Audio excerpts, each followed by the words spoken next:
just to, in the interest of time, I'll move very quickly on to you, Cengiz, a very different kind of institution, not a public in the sense, not a nationally essential institution in terms of nation building, but a very small, agile, private institution. So if you could give us your story as well, and then we'll open up to conversations soon. Sure. Thank you, Phil. I also would like to express my gratitude to Times Higher Education for inviting us here, and also to, of course, University of South Florida for their wonderful hospitality. I'm from Abdullah University, located in Kayseri, Turkey, and we are indeed a young university. We might be the youngest here. I'm not quite sure about that. We're actually head-to-head with the guys from Shenzhen, China. Abdullah University, AGÜ, as we call it shortly, was founded in 2010. And that was the official foundation, but operational foundation was in 2013.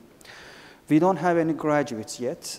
We're just about to have our first graduates in a few weeks. Excited about that. So we're so young, and not just so young, we're also very small in scale. We have about 1,100 students currently, approximately 150 faculty members. And after having seen, of course, President Hamilton's presentation about New York University, I don't know how to feel about that.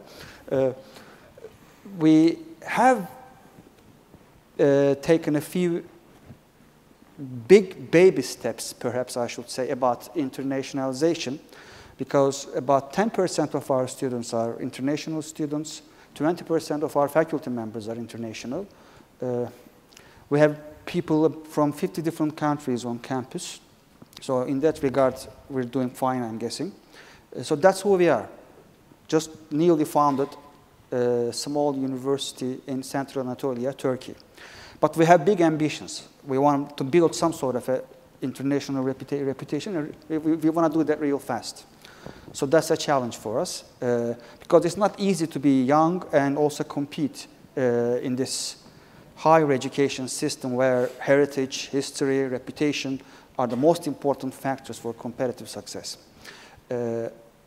So we all know young universities have this advantage of being more innovative, perhaps, more flexible, as we have been mentioning since the beginning of these discussions, more agile, more capable of risk-taking. I understand that, but these qualities, we have to, at AGÜ, we try to figure out how these qualities can actually be used for competitive advantage. And we came up with some ideas. One of them is about restructuring and redesigning the university itself.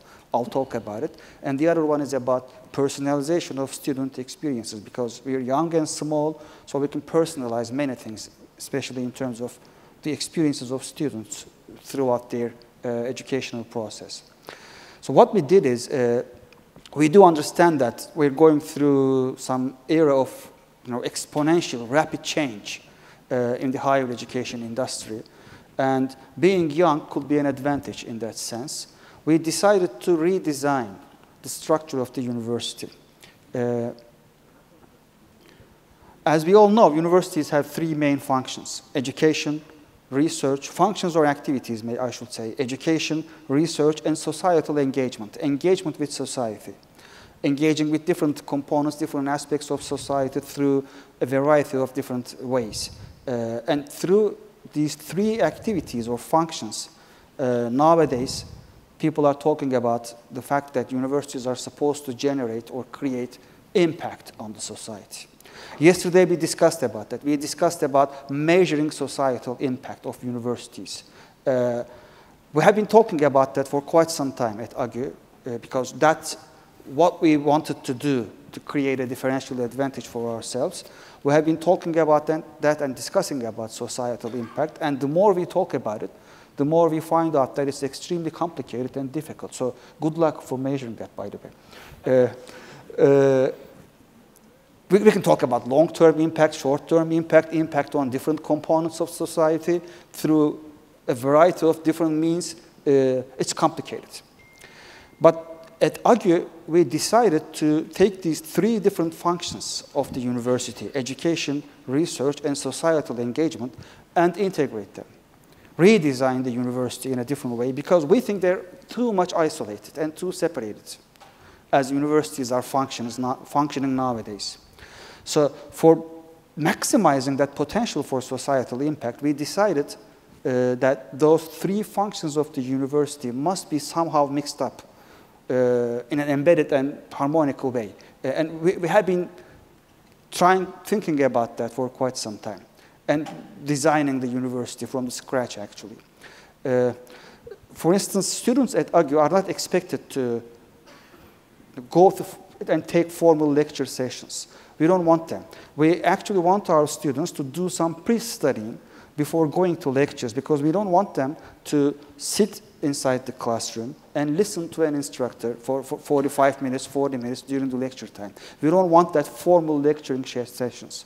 We want them to do the pre-studying, watch some videos perhaps, of course suggested by the instructor, and then come to class prepared with some basic level of knowledge because during that valuable class time, we want our students to engage in some sort of active learning processes. Project work, problem solutions, all different types of active learning. Sometimes they're going to be involved in the research projects of the professors. Sometimes they're going to be involved in industry projects.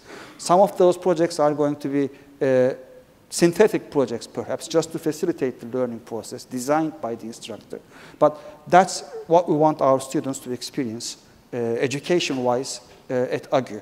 And thereby, we want to integrate those three functions because most of the class time is not going to be taking place within the classroom, but maybe elsewhere.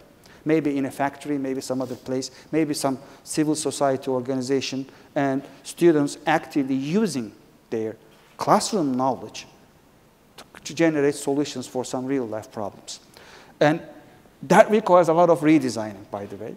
We have to change the institutional structure of the institutional framework of the university. We have to change the organizational structure of the university. We have to change procedural mechanisms. And most importantly, we also have to change the collective culture of people in the university, especially in terms of how faculty members operate. And that's a challenging task, but we have been working on it real ambitiously. The second thing we did is, of course, we tried to personalize student experiences. We have this curriculum. It has three different pathways. One of them is the professional pathway. That's basically area courses. But the other two are different. The other two are, one of them we call personal development. There, it's about unique experiences and unique skills and competences that every single student is individually expected to develop for himself or herself. We can do that because we're small, and we can monitor our students closely in terms of their development phases.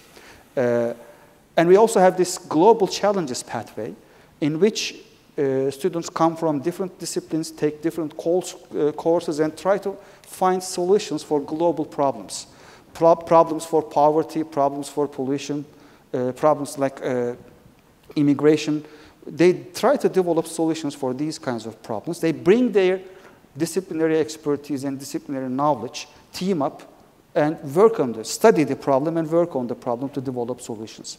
And as a result of that, we have seen that student satisfaction and happiness is at real high levels. We have been monitoring student satisfaction very closely because we think that's the key issue for a small university. Your students are basically your #1 ambassadors, brand ambassadors. So if students are happy, that works for the university, especially for a small university for us, because we don't have the resources to advertise, but we have our students to advertise for ourselves. And they do it in a very, very aggressive way. And I think we have been doing fine, because as a result of this, and we have been communicating this strategy aggressively, by the way, to prospective students, current students, all kinds of external and internal stakeholders. We talk about this strategy heavily. And in the Turkish National University Entrance Exam, for instance, all our programs are within the top 10 in terms of entrance scores. That means a lot of students are preferring our programs.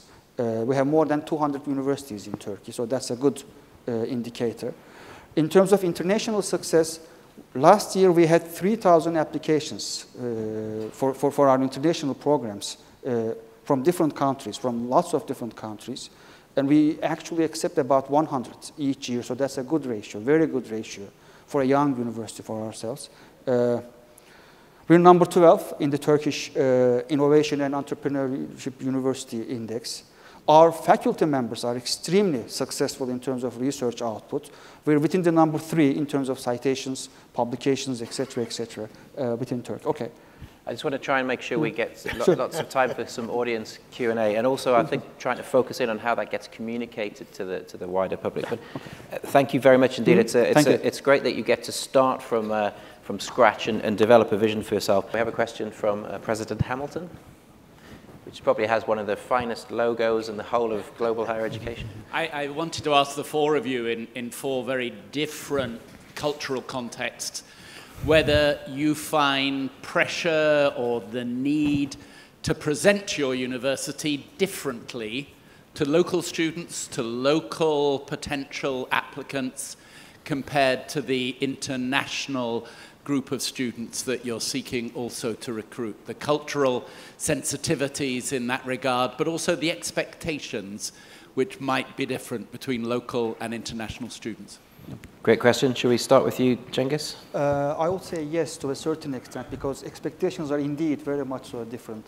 We're targeting different regions internationally, especially North America. Africa is one of our targets, and over there, well, we usually talk about the same set of distinctive advantages, but we emphasize them differently between different regions, actually.